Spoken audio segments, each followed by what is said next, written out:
Hata kama nikipungukiwa leo, najua Mungu ni naye. Hata kama nikiumwa, najua Mungu yupo.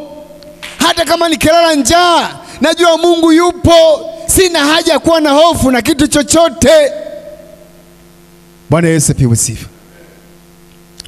Usisikilize watu wanasema nini, isikilize madhabahu inasema nini. Usiangalie hayo unayoangalia huko nje, angalia Yesu anasema nini kwenye madhabahu hii. Huna haja kuwa na hofu.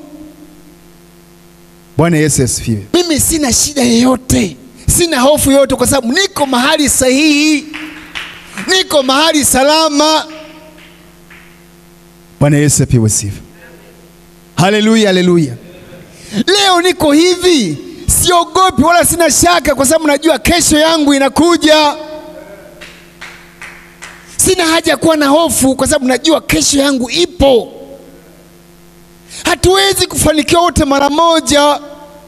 Hata shamba la mahindi ukipanda, siku moja yataota siku tofauti tofauti, yatakomaa siku tofauti tofauti, hadi unavuna shamba unakuta mengine bado ni mabichi kabisa. Bwana sifiwe. Kwa hiyo mimi sina hofu kabisa, sina wasiwasi, sina shida.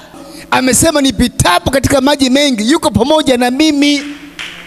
Hata mito ya maji haitanigariki. Yaani najua mito ya maji, yaani mtu uliofurika unaingia mle afu ugarikishwi. Bwana Yesu asifiwe. Unaenda katika moto lakini hauteketei, kama Meshaki, Abednego na Shadraki waliingia katika tanuru la moto. Wale hawakutetemeshwa na tanuru Mfalme aliyeitengeneza mahali pale.